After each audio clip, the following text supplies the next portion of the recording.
Right. Hello. Welcome everyone. Welcome everyone online. Just letting people in. Okay, great. Thank you for coming today. I'd like to acknowledge that we're meeting on the Kaurna land. This land was never ceded, always was, always will be Aboriginal land. I'd like to welcome everyone that's here today. My name is Lisa. I am Artist and Venue Senior Coordinator.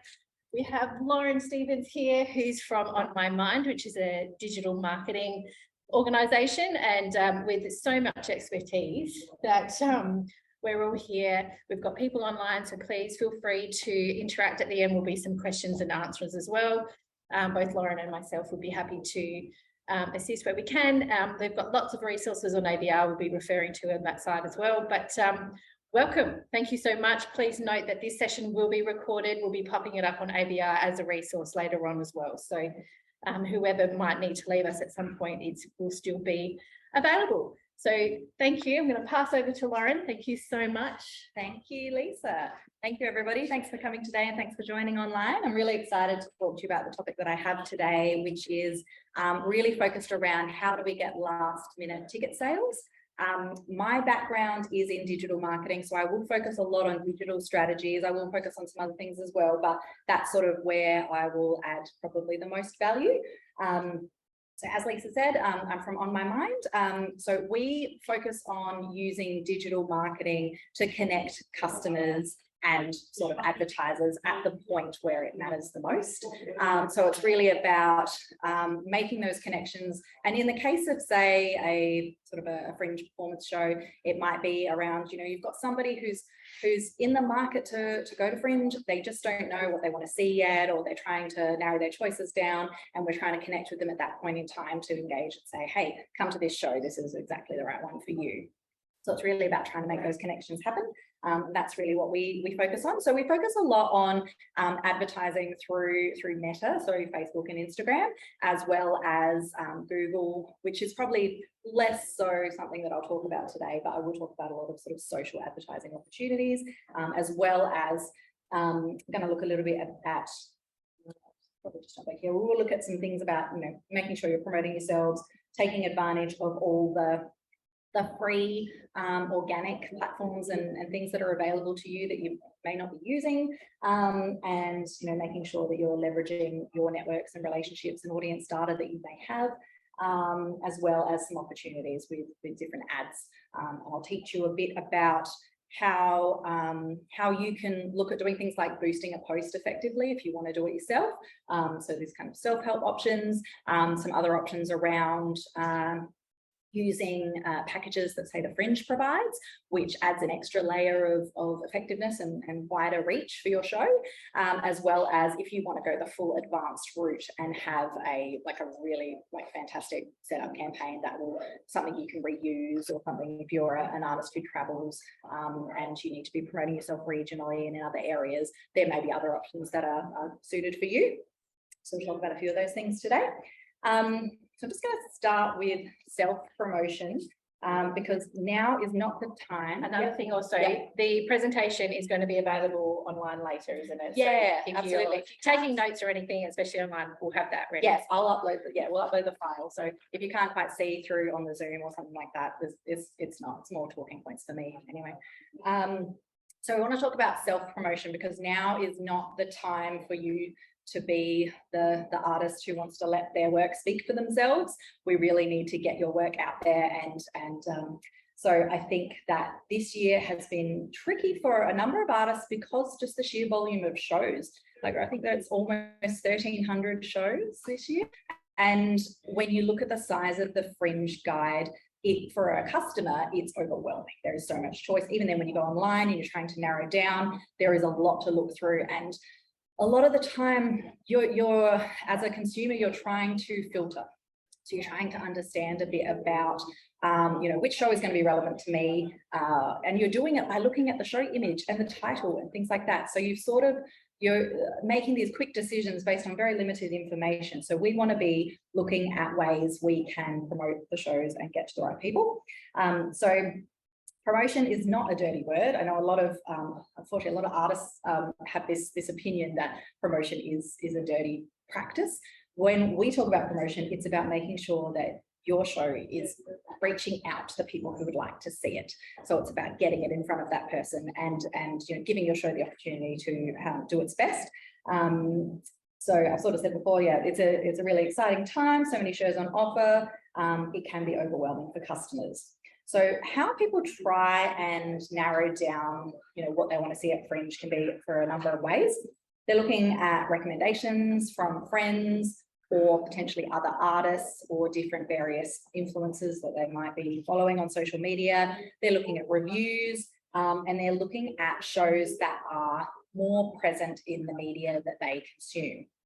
So I know when I'm trying to make decisions about shows, I often see something, I might sort of go, okay, oh, should we go see that show? And I'm like, oh yeah, I've seen that show. And I almost can't remember exactly where I saw it, but it's been coming up as an ad in my feed for the last few weeks. And so then I'm like, yeah, I think it's quite a good show. So sometimes people don't necessarily understand the impact that advertising is having on them. It's just that it's something that's appearing. It's appearing enough times in a high enough frequency to have some sort of cognitive impact. And then when it comes to the point of making a decision, you reach for that and you go, yeah, I know that. That's familiar. That sounds safe to me. So that's one of the reasons why we use social channels to promote shows, because it's something that we can be very targeted to the age and demographics and interests of people and connect a show, with the right group of people. So what I want to make sure is that you're maximizing anything that is free to you as an artist. A big thing is if you have a database, you should be leveraging and using that database as much as possible. If you feel like you've emailed that database, email them again, let them know the show's coming up, have a countdown, create a sense of urgency, or do something where you're trying to, maybe you might have a ticket giveaway or something for the first couple of shows, because it's really important. If you can kind of fill those first few shows, word of mouth helps push you through for the rest of the season. So that database is a gold mine, and it's something that you should use because it is a free process to be emailing people. Are you posting regularly on your social channels? If you're not doing that yet, you really can pick up your game now. And again, some people have the opinion that, okay, I'm posting like once a day or twice a day. That's like way too much. It's actually okay, because you see what's going on in your feed, as you're kind of looking at it going, oh, this is a lot of posts. This is too much. I'd never like to see this much information from somebody.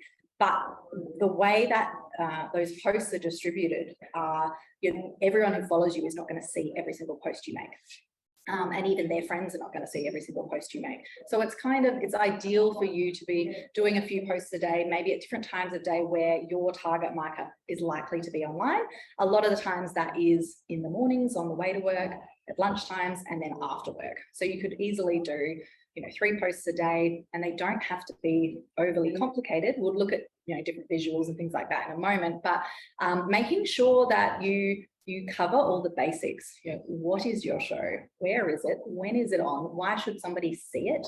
And a link to make it really easy to book, because the last thing you want to do is talk up your show, show how great it is, and someone goes, yeah, that's really cool. And then if there's no link directly for them to click through and check it out on the Fringe website, by the time they get to the Fringe website and they start searching around, they've forgotten the name of your show, they find something else, think, oh, this is great, and then they've jumped onto that.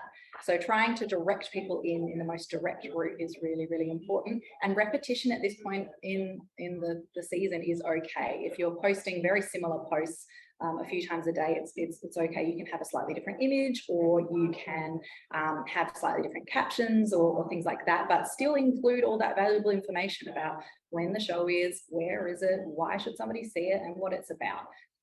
Because there's a fair few shows that I've done some promotion for this year where I've been confused about what the show is about. I've looked at the image and I've looked at what they've told me, and I've looked at the Fringe website, and I'm still like, what is this? I'm really confused. So I think if you really want to make sure that all of that clarity is there about what somebody can expect. I mean, if it's a bit of a mystery show, that's a different thing, but you've got to at least give somebody an indication of what they're going to expect when they go into the show.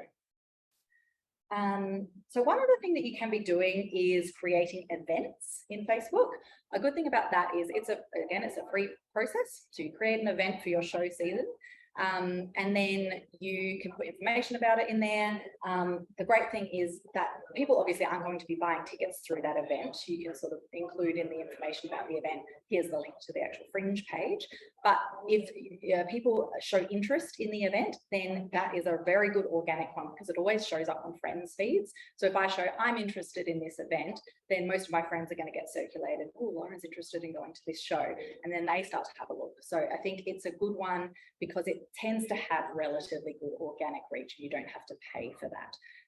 So I think that that's a good one to do just as a sort of maximizing free event space. I have a question. When you have an event put on one, I have 2 different pages in Facebook. Yeah. Is it okay to do two events even though it's the same, or you just stick to one? 2 different pages. So is one page your like artist page and one a personal page? No, one is my artist and one is my show.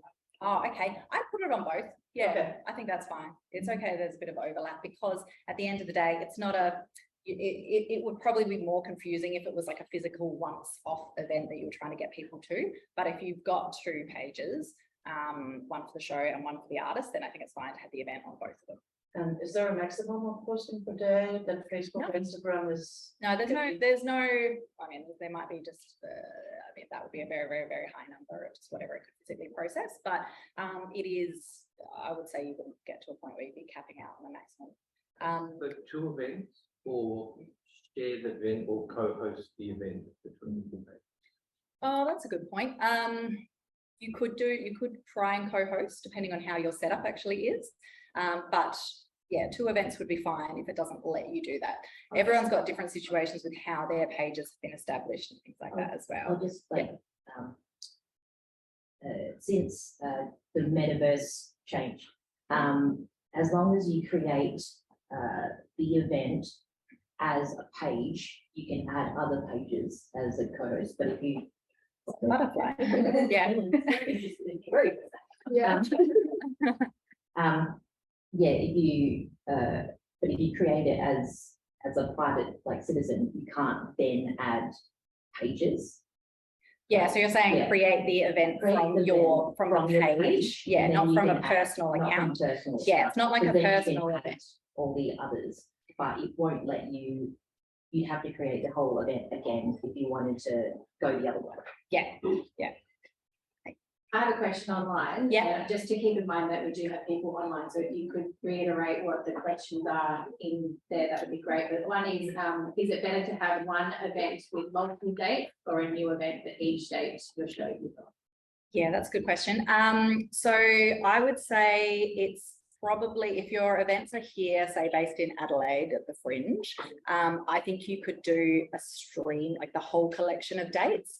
So I know there's some shows that kind of go on and off, like we're on this week and then we're off for like half a week and then we're back on. Do that as 2 events. But if you're kind of consistently on for the majority of the Fringe, like you've got like shows like most days a week and things like that, just do one big banded event rather than one each night. Because I think you'll have better impact with people saying, oh, I'm interested in this event, and you'll get a larger number of people interested in the event, even though the event is over a large number of dates. So that's probably the more effective way to do it to get better exposure of the event. It'll look like you've got 100 people interested rather than rather than one person interested on this day and one person interested on this day. Yeah, so it's better if you can band it together. But then I know some shows also have like regional shows and regional dates. So create a new show or a new event, if your show is in a different location. So if you've got, 5 shows at this theatre, have one event for that. And then if you've got 5 shows at this theatre, have another event for that. So that the event information also doesn't confuse people and they don't go to the wrong things.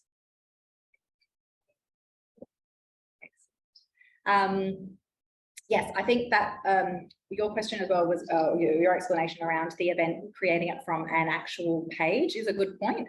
So if you don't have an actual page for your show or as an artist, you should at least have a business related page for you as an artist or you as a show, however you want to do it. You shouldn't be doing everything from your personal account, because that will not have as good reach and it won't be treated in the same sort of way. And you'll probably have limited opportunities if you're just posting about what you're doing from a personal Facebook account. If you have a business Facebook account, you'll have more opportunities in terms of maybe advertising and things like that. You can then promote your business page from your personal account. That's completely fine. You can actually, post something, have all your posts coming through your business account or business page, and then you can sort of share them with your personal page, so you're sharing it to all your friends. That's a good way to do it as well. So you're making sure that you are taking advantage of your personal connections as well as any sort of business page followers. I'll call it business page because I'm not sure exactly how you'd be structuring it depending on your individual artist needs. I have one more question. So is it better to have several pages on Facebook? Or is it better to fuse them again? Because I mean, there's similar content sometimes. Yeah, so the question was, is it better to have like multiple pages on Facebook? I think that can get confusing a little bit, but again, it depends on the situation. So you might have one page that's your always on page as an artist, as a performer. That's probably a good strategy ongoing. But if you have very unique and different shows, for some reason, you may need to create a special page for that. I've had some of the artists that I work with have to do that because the nature of their show is a little bit too risque, and their previous page might have been shut down by Facebook. There's a lot of issues around that, and so people are recreating pages each time they do a new show. I think it's better if you can get it to comply with all the policies and things like that, to have one page that is consistent, because you can build a following to that page, and having longevity is a good thing, because you can also, if you do a more advanced advertising strategy, having just the one page is a lot simpler as well. Managing your data and your audiences and all that sort of thing, which we'll talk about in a little bit. I would recommend, if you can do it for one, you're not splitting your audiences so much. But having said that, if you're running a show that's very different from your norm and is not right for your existing audience, then a separate page would make sense for that. It's a very different group. Like if it's suddenly you're going into children's theatre and you're normally sort of more of an adult performer, which is an interesting choice, but you probably want to have a different page for that. So the other thing that I think is worth noting, if you can do anything with video, because I know images is an easier content to work with, but we are finding more and more that Meta is preferencing video content, particularly your stories and reels. So basically like your portrait style, it fills up the whole phone. Little short videos, especially, they recommend sort of 15 seconds of length.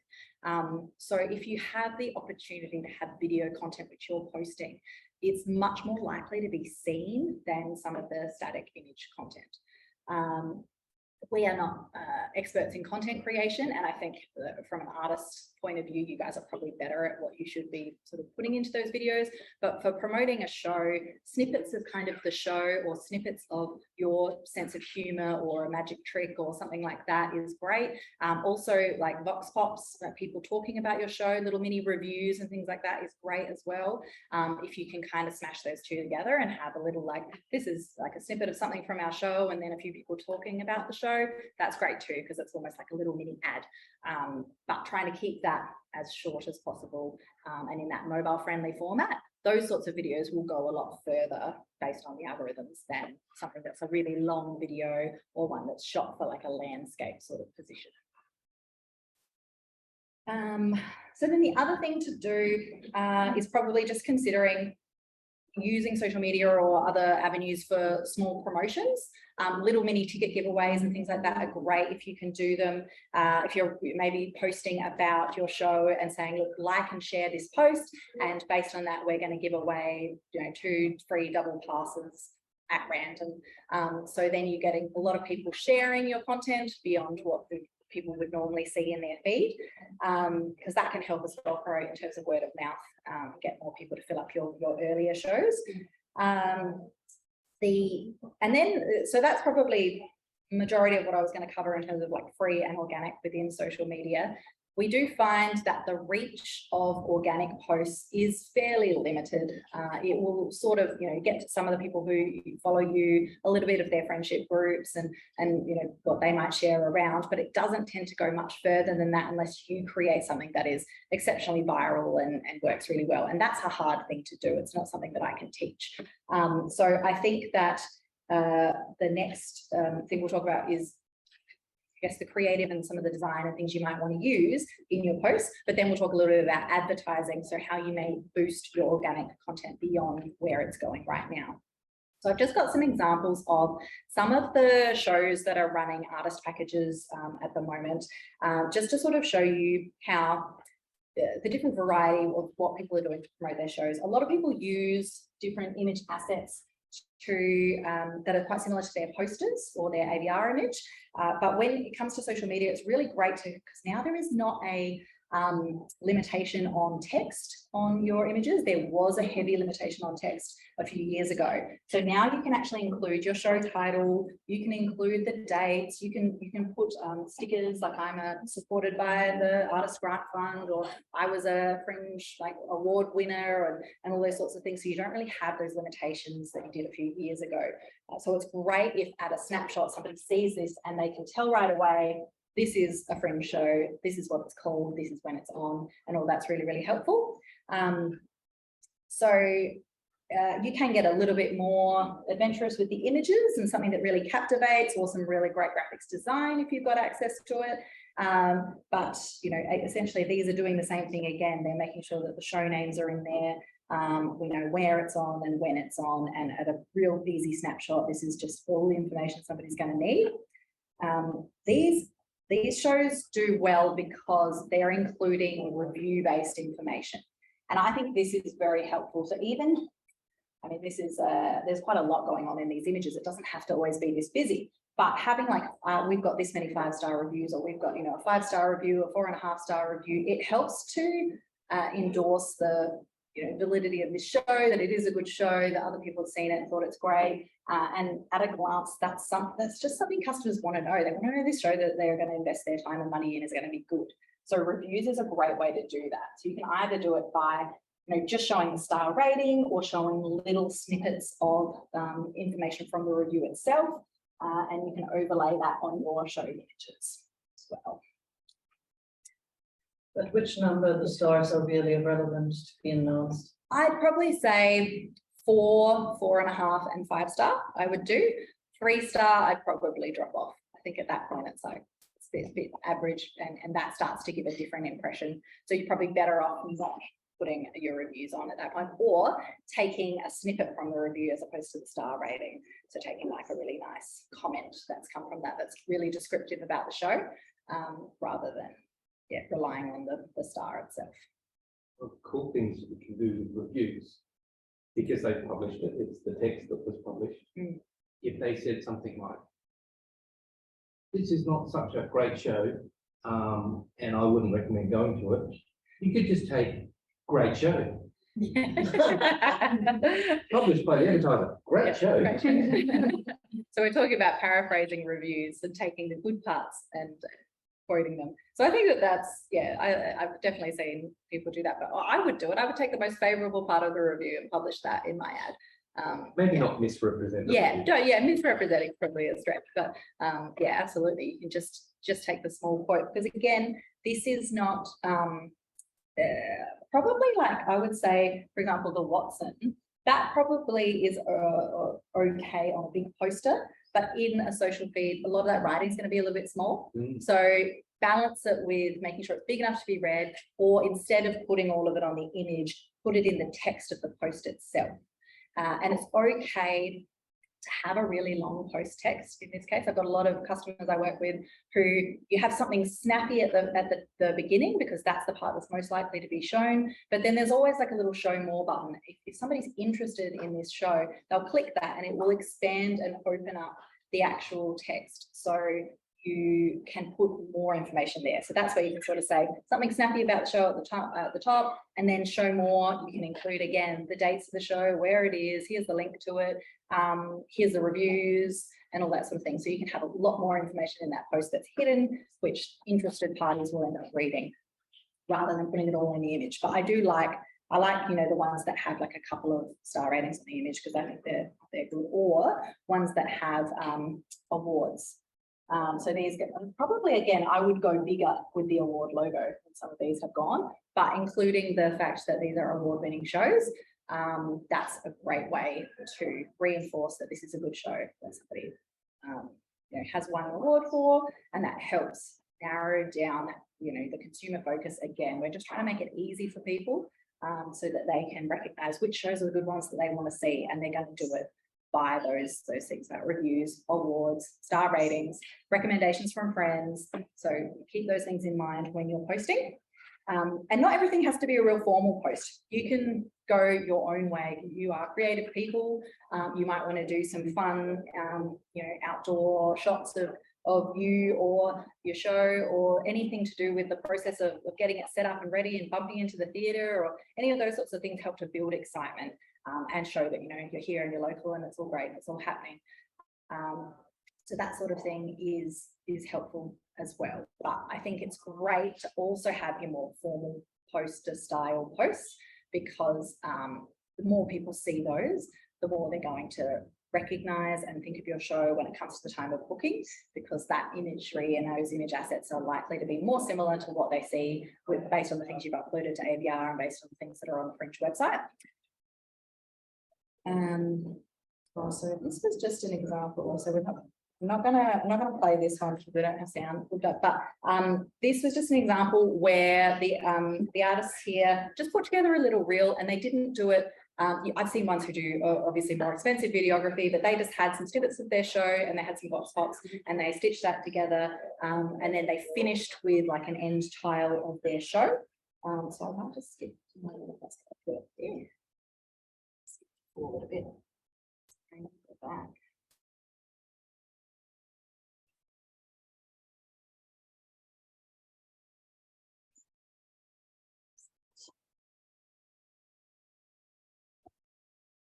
Yeah, so this, I don't expect you to be able to hear this, but they basically got a little snippet of themselves doing a part of their performance, and then it goes into some people talking about, the show. It was so great, blah, blah, blah. And then at the end, which we'll see get there. Anyway, just wait to the final scene. So they finish with their poster. They've animated it a little bit. You don't have to do that, but if you can do some basic video editing, I think that's an effective thing to do, so that it's like, yes, you've got some video content, but you're reinforcing the final part of it is, this is the show that is on, these are the dates, etc. But it should not be seen at the beginning. At the beginning would be all right as well, but I think you only got a short amount of time. So the first few seconds is when you're going to grab people's attention. So how you choose to do that is, it's up to you. If you think you can do that better with a snippet of the show, or by making sure that the show itself is quite prominent, I think that's okay as well. If you can do some basic editing and have like the show logo or something like that on the entire video, that's great as well, because then a lot of people are likely to see that the whole way through. Just while you stop, I did have a question that I've answered already, but the question online was, is there a contact list for all review agencies in Adelaide? There is a contact list on ADR, which is called the Media Contact List. So if you haven't already found it, feel free. If you can't find it, email us and we can send it through. Yeah, I think that's a great idea, because I don't know how you convince people to come along and do the reviews, but the first step would be, emailing them, getting onto them, trying to get in contact, and updating your media kit on ADR is really important. Yeah. Sorry, Chuck. No, that's fine. So we sort of just touched on this anyway. Promotions, I think, can be an effective way to just make a post go a little bit further than normal and go out to more people.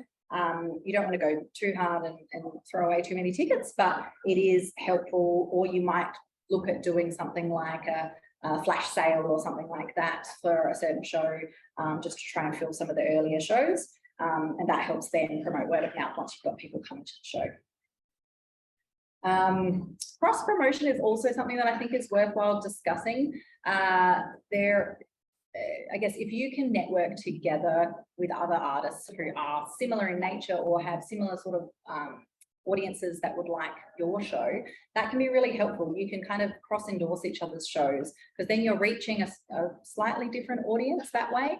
And that way you're helping each other out. And I think that that's a really great thing to do, because I found Fringe is such a great environment. Everybody seems to, want to help each other out and support each other. And I think that's a great way to do that, is to kind of endorse each other's shows and do posts about each other's shows, or tag each other in different things. And it's not as though, I mean, maybe if you were only on one night and you were competing with somebody else who's only on the same night, maybe that's not when you would do that situation. But the majority of shows are running multiple nights through the season. So if somebody comes and sees your show, the fact you're promoting somebody else's show doesn't mean you're going to potentially lose their ticket. And I think it can really help lift each other up, because it's an endorsement from another artist. It adds credibility to your show, especially if the other person recognizes that artist. Well, I love them and they love that show, I'm going to go see that show. So it's just another way, if you can leverage your networks of other artists, it really helps to open each other up, and works quite well. So that's the part where I was sort of talking about organic reach and maximizing that as much as possible. The next step is really to expand your reach beyond with digital advertising. And this doesn't have to be difficult. There are multiple options available to you depending on your level and where you're at and what you're trying to achieve. So really what digital advertising enables us to do is to boost your reach beyond your followers. So you can reach people who are in certain demographic profiles, certain ages, certain genders to an extent, interests and that sort of thing. We're going to talk about 3 different approaches. Quick and dirty approach, which is just boosting posts. This is something anyone can do, so that's why I'm going to sort of talk through the process and make sure everybody knows how to do this. Then we'll talk about the Fringe social media packages, because they're actually fantastic. They allow you to pretty much do a booking, as you may have experienced before with the Fringe, do a booking for a certain ad spend, and then this will enable you to have a social campaign that is run, and it runs through the Fringe account. So it really looks like the Fringe is endorsing your show. It kind of gives that credibility. And also it allows you to tap into the Fringe audiences. They have the powerful data. They know, okay, who has been certain comedy shows in the past, or who loves cabaret. And then we're able to target those people exactly based on your show. And that gives you much better reach than you would necessarily from your own databases, unless you've already got an amazing following. If you have a really strong database and a really amazing following, you're a bit more advanced in what you want to do, then you might be looking more at having a Meta ads account. So you have like a business manager account, an ads account. You can do a lot more with that, but that's more for a long-term approach. So we'll talk about each of these 3 different approaches. So boosting posts, this allows you to expand your reach quickly. So we're talking about last minute ticket sales. This is certainly one thing you can do. So when you are on your phone or on a computer, whichever you prefer using, if you go to your Facebook page and see the posts that you want to push out to a wider audience, you'll usually, if you're an admin, you'll see a little icon which says boost post. This is not a free activity. This is a paid activity. Sometimes people have added their credit card to their accounts before and they don't realize they're just boosting this post, and they don't realize, that money's going to start to come out, and it will. Facebook is very good at spending your money. So you just got to be careful about what you decide to do here. So you then get to select a little bit more around who are you going to boost this post to, and it's about understanding the audience that you want to reach at this point. So you can choose automatic goal is fine in this case. I think unless you've got more advanced setups and things like that, but I would say automatic is fine if you're just wanting to boost your post to reach more people. I would always select to add a button in this case, because the button lets you link to something. If you don't have a button, you're just boosting the post, which is great, but there's no link to your actual Fringe URL on the Fringe site. So you can choose. Can you change that when you? Yeah, so when you're doing this, you can select the button. So you can choose book now is usually the one that I do, or learn more. And then in the next step, you'll be able to select which URL you want to go to. Can you change it when you already posted an ad? Yes, yes. So this will take it from, I guess you've created a post and you've done what you've done with it. Then at this point, it will let you add this button, and this button will change you can select what URL you want it to go to at that point in time. Yeah. rule for that page. So this is where you sort of do it. You have like book now, and then you put the URL and use the full Adelaide Fringe URL to take you through to your show. That's the most ideal thing to do. Don't take them to the homepage. That's just going to lose them, and they'll go into the whole plethora of looking at shows and things like that. Then it's about choosing your audience. So you can choose location, and depending on where, I mean, the majority of people are probably looking at Adelaide-based location. So you can kind of choose like Adelaide plus 40-kilometre radius or something like that. This is, it probably comes down to like how many tickets you're looking to sell as well. If you've got a small show and you only need to fill a certain number of tickets, you might choose a smaller radius. If you've got a larger show and you're running a full season, you kind of think, well, people are probably willing to drive to see a show, maybe an hour and a half, that sort of thing. So you can kind of go 40, 50-kilometre radius, and that's going to cover a lot of like the Adelaide Metro and maybe into the hills a bit and that sort of thing. Then the next step is age.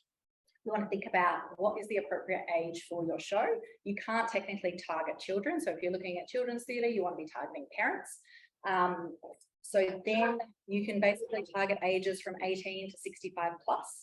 Think about where your best bang for buck is going to be and target that. You might say, well, my show kind of appeals to everyone. That's great. But if you've only got a small budget or a small time frame, let's think about who is the most likely person to want to purchase the tickets for the show.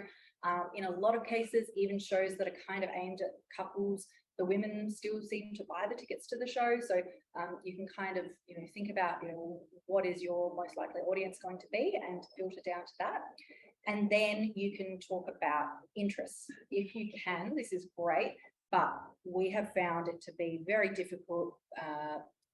There are less and less interest options available for targeting Meta, and that's to do with privacy and data and all sorts of things. And that's kind of the way it's going to be going into the future, and that's why it's really important for you to build a database as an artist, so that you can kind of keep nurturing your own database. But in this case here, you can say people who are interested in theatre, live music, dance. Adelaide Fringe is an actual category, so you can say people interested in Adelaide Fringe. You can also choose things like, let's say, people who like your page and people who are similar to them. So those options are looking at the people who follow you. If you've got a reasonable size following, then you can actually also target people who are similar to that following. And that's kind of handy because it almost profiles the people who look at you and look at your posts more regularly and then reaches out to them. So yeah, once you can basically edit using a little pencil icon, and then you can start to search things in that process. So you can go, oh, I think people might like this and this and this. And as you search, you'll see different options come up, and just click on the ones that are most relevant to you until you've built a little list that makes sense. Try not to make it too contradictory, because that's going to confuse the system. If you've got like two very different sets of people that would be interested in your show, consider doing 2 different boosted posts. One that's going to be geared towards the young male tradie, and then one that's going to be geared towards something completely different. I think if you try to match too many interests together, the system just won't know what you're trying to do, and it will just either not show enough or just show to irrelevant people who don't meet all of that criteria. So this is an example of like the location targeting. As you start to type in location targeting, you'll see the map and it will show you the radius of what you're about to target. So that's helpful. You can say, oh, that's a bit too wide or a bit too specific, and you can keep editing until you're happy with the location that you're targeting. And then this is what it will look like as you start to add interests. So you start to search for an interest. You might add stand-up comedy, music, concerts, Adelaide Fringe Festival, that sort of thing. So I think there's no wrong answer as to how many things that you should add, but if you're adding more than like, I don't know, maybe 8, then it's probably too specific. So just consider and look at your things again and try and just simplify it down if you can. If there's too many overlapping audiences, it's not going to help you that much to have more, like to have a bigger list of interests. And then it's about the budget and the dates and things like that. So this is where you set how long I want this to run for, what's the end date.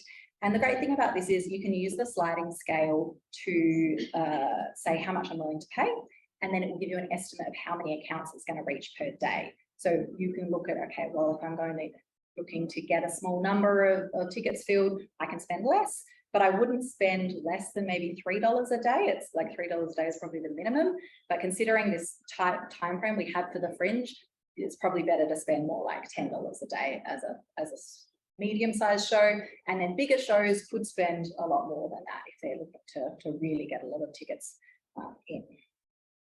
They are showing how many clicks you probably get. What is a good amount of number of likes or clicks, their estimation? How Yeah, true is so they're showing estimated reach. So it's not necessarily how many clicks you get, but how many people it estimates that you'll reach. Yeah. So in terms of good number of clicks, it probably does come down to the size of your show, how many seats you're going to fill and all that sort of thing. I find that the cost per click of social campaigns is quite low, so you can get a lot of clicks for a small budget. You might spend sort of anywhere from 10 cents a click to 30 cents a click if your ad is a good sort of solid ad creative. So I think that that's sort of what you might be expecting. Maybe if you assume you're going to spend like $200 at 30 cents a click, that should get me roughly this many clicks. And then you can kind of work out not everyone who clicks is going to convert for your show. So when I sort of work out budgets, I kind of go, okay, well, we might expect maybe like a 3% conversion rate to sale or something like that. And then out of that, the average number of tickets purchased is maybe 3 per person or 2 or 3 per person. So then you can kind of roughly work out back from that, all right, if I need to do 1,000 tickets, then I'm going to need to spend this much to do it. There's a bit of calculation involved in that, but everybody's situation is probably going to be quite different, I think. Yeah. I also have a question online here. How do you ensure your Facebook ad or sponsored post comes with the Adelaide Fringe banner to tap into your network? Yeah, so that I suppose that would be the next option I'm going to talk about, which is that Adelaide Fringe packages. This one here would purely be you boosting your own post from your own social media. So this is like if you don't want to get anyone else involved in this process and you're happy to do it yourself, this is a really fast way to do it, but it's going to come from your account. It's going to be branded as, your artist page and shows your post. Doesn't give you any endorsement necessarily from Adelaide Fringe. Although you can, I know on AVR, you can download some banners which sort of say like, I'm a Fringe artist and things like that as well, which you can use for social posts, I believe. Yeah, that's our branding pack. Yeah, so from the branding pack, you can post brand related things from your personal profile and promote it that way, but it doesn't look as though it's coming from Adelaide Fringe's social account. That's the next option that I'm going to talk about in a moment. All right. So these are the social media packages. So what this is basically you can get the power of the Adelaide Fringe network and audiences and the endorsement of the Adelaide Fringe account and have your show promoted, but it's a very sort of templated approach. So you get one ad creative done here, which is like all the ads are very, very consistent and similar, but they're working really effectively. We're getting a lot of clicks and a lot of purchases come through from these packages.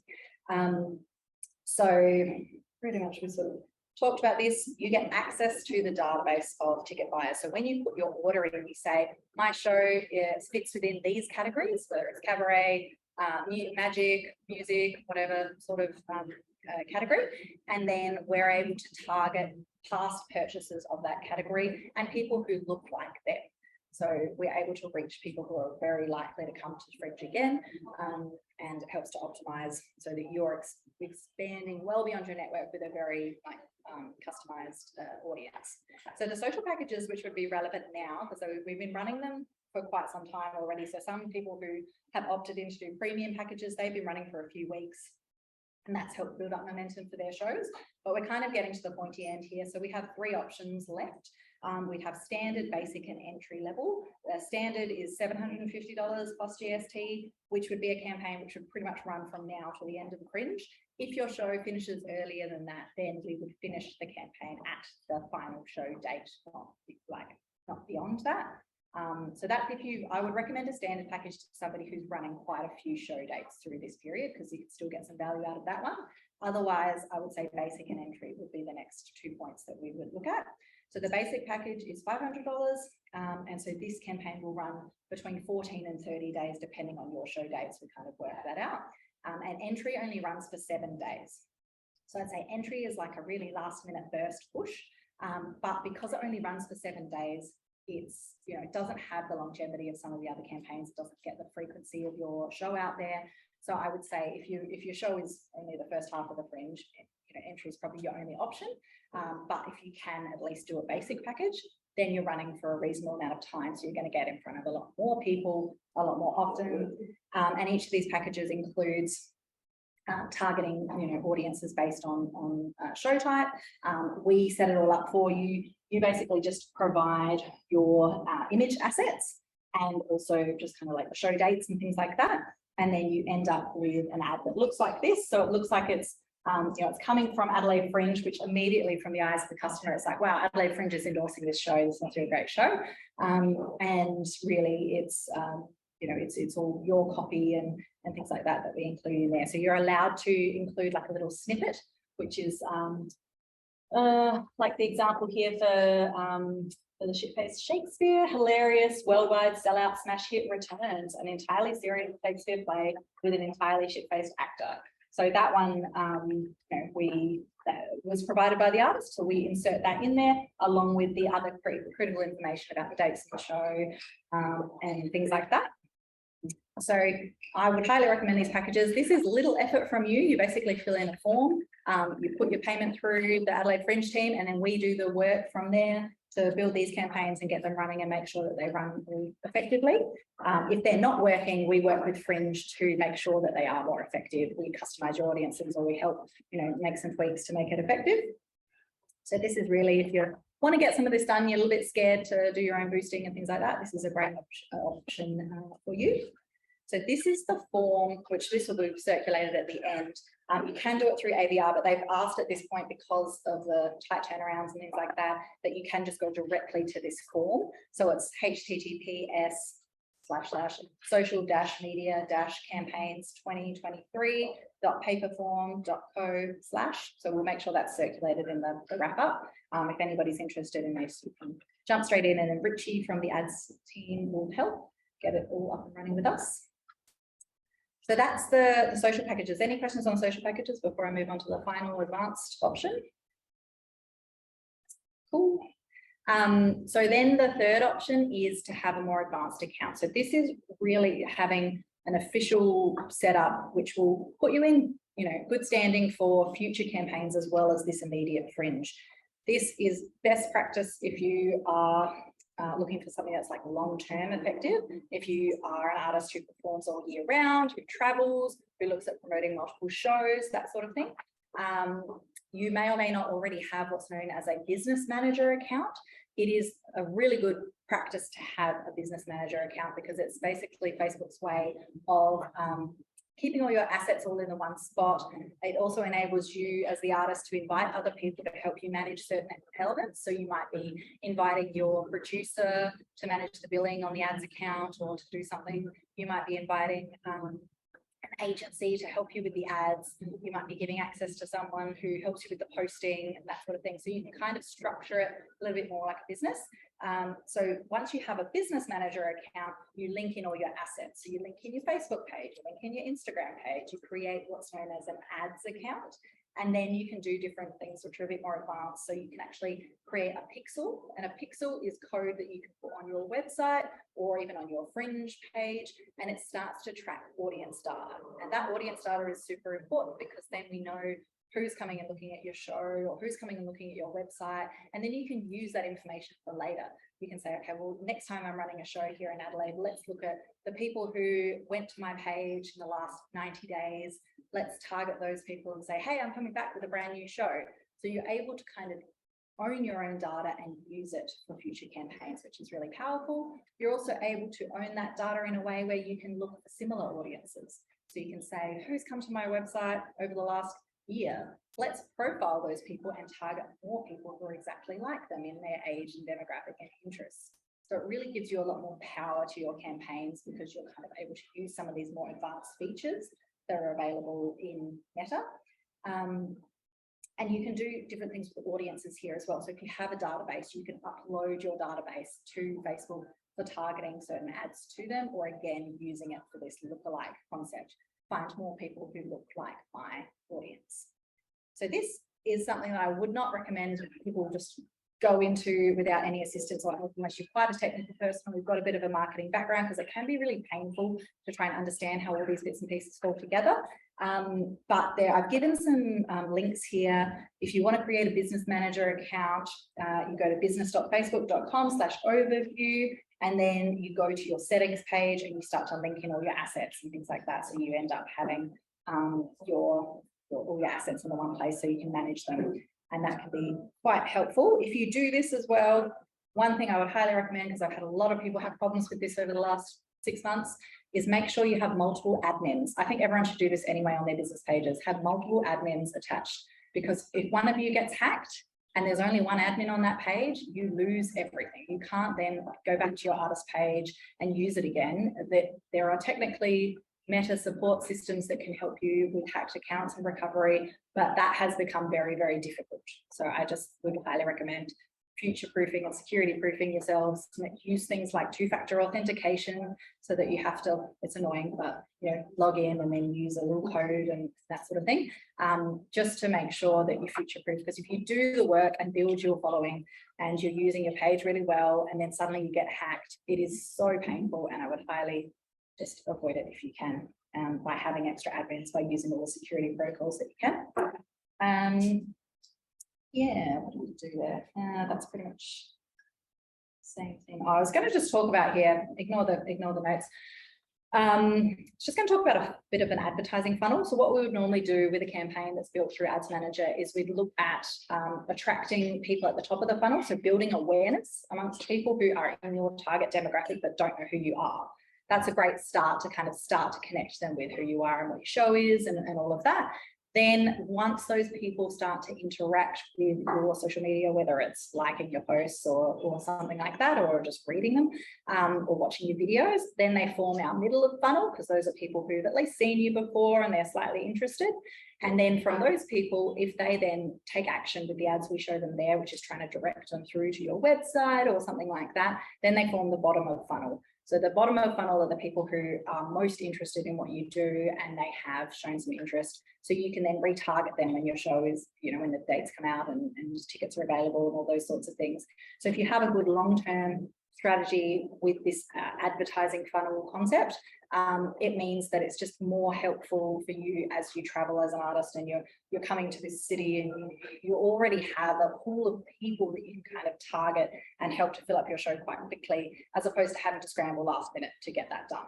So this is something that I would highly recommend looking into for maybe for the future. I don't know if it's necessarily worthwhile doing for this fringe, but it's a much more advanced strategy, especially for artists who are looking for more long-term effectiveness. So if you send out a boosted post and it goes out to 15,000 people that are post to, and you get 5,000 of those amazingly to actually look at it and click on it, how do I capture them to feed them into the funnel? So yeah, the question was, I guess, if you boost a post and then people click through, how do you then feed them into this funnel to then retarget to them? So if you're doing it yourself, it's tricky to do because you really need an Ads Manager account to do it. So if you're just going to be boosting posts, you kind of only have limited functionality, because that's kind of it's the quick way to do it, but there's less options. Whereas if you go down the path of creating a business manager and an Ads Manager account, the options that you have are far greater and more technical and more advanced. So you can there's more types of ad formats you can use. It's not just boosting posts. You can create ads, you can create carousels, you can create video ads, you can do all sorts of things. And then you can target different audiences. So you can say people who've liked this video or watched this video or clicked on, my post to come to the landing page, I want to then send them this ad. So a lot easier to do that through using an Ads Manager account, which is the more advanced option that I'm talking about. Can we leverage any input out of the packages, the fringe packages, to feed into that funnel? Yeah, you can actually leverage a little bit, because if you have a business manager account and you have a Facebook pixel, you should upload your pixel to AVR. There is an analytics section in AVR where you can put your Facebook pixel, and that is placed on your page, your actual your fringe show page. So people who visit that page are then recorded in the pixel. And then from there, you can then use that however you like, as long as you've got ads set up so that you can then use it and retarget to it. You can definitely use that information. That's actually a really good question, because I think a lot of people don't know that you can have Facebook pixel, which you place on the ad, like your show listing page. But you need an ads manager account. Yeah, to create a pixel in the first place. Yeah. So there's a lot of help files out there in like the Meta business sort of suite. And you can kind of search for each of these things. How do I create a business manager? How do I create an ads manager? How do I create a pixel? All of those things will be stepped out for you step by step. It is hard and it is clunky and it is not well designed, and it is a bit confusing. So don't be alone if you feel that when you're trying to do it, but the steps are there, and if you keep working your way through, you can probably get these things sort of sorted. So yeah, I think the benefits of having the overall business manager structure, you'll get better reporting, the ability to test and optimize and trial these fancy ad formats, better customization. You can use the pixels for tracking and targeting audiences and that sort of thing. So it's the way I would highly recommend, but I fully understand it's not for everyone, and it's not for, for necessarily a last minute strategy as well. So I just wanted to highlight that. But yeah, so in summary, make sure you use all free forms of media that you can, all organic options. And once you've exhausted those, get some ad spend behind you and push and boost yourself further through either boosting posts or social media packages, or a more advanced ad manager strategy if you're feeling up for it. Any questions? Yeah. Yes. Social media is great for youngsters, but I have an audience which is a little older, so it would be What demographic? What age? I'm singing chansons from the 20s and 30s and French music, and it's a certain age of people. And I think that social media is great, but for that audience, it's more. I would say it's interesting. That's a good point about social media maybe being for a younger demographic. COVID has helped the older demographic get onto social media a lot more than they have in the past. A lot more, people of a more senior age are more familiar with jumping on Zoom calls and have email accounts now and have Facebook accounts. I would say Facebook is a much older demographic than you probably think. We run ads all the time to like 65 plus on Facebook and get plenty of reach and exposure. I don't think it's a young person's place anymore, Facebook. Even Instagram is probably slightly younger, but then if you go, much younger, you'd be looking at things like TikTok and things like that. So I think that if you were going to boost posts, I would select just boosting them in Facebook, not Instagram. And I think you'd find you probably get a reasonable reach and a reasonable audience in there from people there. You showed the screen for the social media package again. Yeah. So we have the entry, the $300 option, the basic, the $500 option, which goes longer, the 14 to 30 days, and the standard, which can go up to 45 days, but at this point you probably wouldn't be able to go that long. And the address was? Yeah, for the social-media-campaigns 2023.paperform.co, and we can circulate this afterwards as well. But yeah, yes, this whole resource will be uploaded as to the video. You can technically just go through AVR and go to the, how you would normally purchase packages and things like that, but I think that will then eventually just direct you to this anyway. What platforms does the social media packages? It runs to Facebook and Instagram. Yeah, so we don't have anything set up to do TikTok this year, but that might be a next year thing. Can you run through the differences between the basic and the standard? Yeah, so the basic, because of the shorter duration, it's how we set it up. When you set up a campaign, you can choose an objective for the campaign to optimize towards. Now, so basic is set up to optimize towards traffic, which means it's going to try and get you the highest number of clicks possible based on, it will start to show it to the audience, and then it will go, oh, who's clicking on this ad? Those people. All right, let's show more to those people, and more similar ads will go out to similar people who start to click on that. The reason we optimize towards traffic for a basic campaign is because it's a shorter duration than the standard. The standard being slightly longer it has a longer period of time to learn and optimize. So we do something where we, let's say, optimize towards conversion, which in this case is a sale. They both work pretty well. We've got both types running right now, and optimizing to get lots of clicks still is taking a lot of people to your page. And then once they're at your page, whether they choose to purchase, it's kind of up to them. So I think that we're still getting a very, very high conversion rate. I don't have the data on me today, but at the end of this fringe period, we'll do an analysis on the types of campaigns and what worked best. But I still think getting lots of traffic to your campaign still is going to give you an effective sales result. It's more of a technical thing for us to optimize.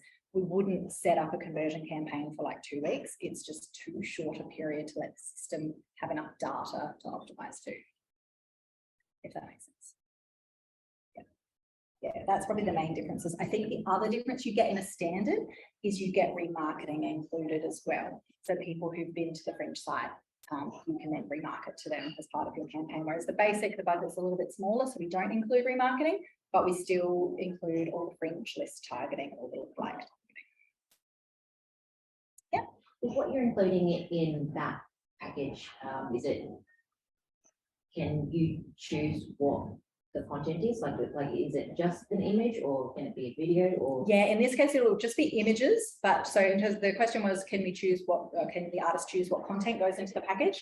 So this year because it's the first time we've run this, we basically have given specifications. You provide a square image as the bare minimum, but also a portrait and a landscape image if you can, because that tends to help you appear on mobile and some of the Instagram placements. We haven't included video this year, but that might be something we do next year. Yeah, if you want to do video, if you've got a lot of video assets, you might want to consider a more advanced sort of ad manager sort of approach. But these ads look really good. They've been really effective. So even just with this static image approach, they've worked quite well. Also, if you are I don't know how much time we'd have, but if you are a promoter who has multiple events in a venue or something like that, we have a carousel option for you where you can promote multiple events. So that is a separate thing. But as part of that package? Yeah, as a social package. So there is a shared carousel buyout option. It's $1,000. You can have up to 10 events shown as well. So I didn't really bring that today because I didn't know how many people would be multiple events or venues, but that is one of the options still available. I should probably note it is 12:05 and we were meant to finish at midday. So if we can round up, but we'll still have some questions, absolutely. But just wanted to do a time check. Yeah. I've just got a funny question. So you said about like if you've got a Facebook page, set up some admins. I don't have a producer or anything. Like the first person I'm like, who could be my admin? Like my mom. Like, is that okay? Yeah, I think that's okay, honestly. I think it would be great. So the question was, if you don't have anyone else who works with you, who could be the other admin on your page? Could it be your mum? I think that's okay. I would honestly do that and avoid risking something being hacked. We have one customer we've been working with since October on a hack issue with Facebook, and we are still not through it. They are still locked out of everything, and it's such a critical time of year to have that happen. So I would, a personal friend who's someone you can trust, like your mum, that's a good one. Yeah. I have a question from online saying, I purchased the entry social packages and my show is running the whole fringe. Just want to check when the ad is going to start, and is there an option to start? So the entry packages should be kicking off pretty soon. I think the way we've calculated the packages is based on the show date. So if it was an entry package, I think it starts, because it's a 7-day package, I think it started like with your first show minus 7 days. I think that was the logic behind that one. But if you want to email Richie, you should probably have some correspondence from him. We can then get back to you and check exactly what your show dates are, and we can start it earlier. That's fine. And that email is ads@adelaidefringe.com.au. Yeah, ads@adelaidefringe.com.au. Richie can definitely help, and we can, if you want to bring it forward a little bit, that's fine as well. Because I would say if it's not already running, it should be running pretty soon. Great. Do we have any last questions before we finish up? No, thank you. No, we're good here. Well, thank you so much. That was amazing. I hope that everyone was able to absorb the information. very much. It's been absolutely amazing working with On My Mind, and it's so lovely to have you here and sharing your wisdom with everyone. So as I said, this session will be uploaded later on in a few days, I would say, with the asset, which we'll have included with that on AVI in the resources. You can always check back in and watch it again.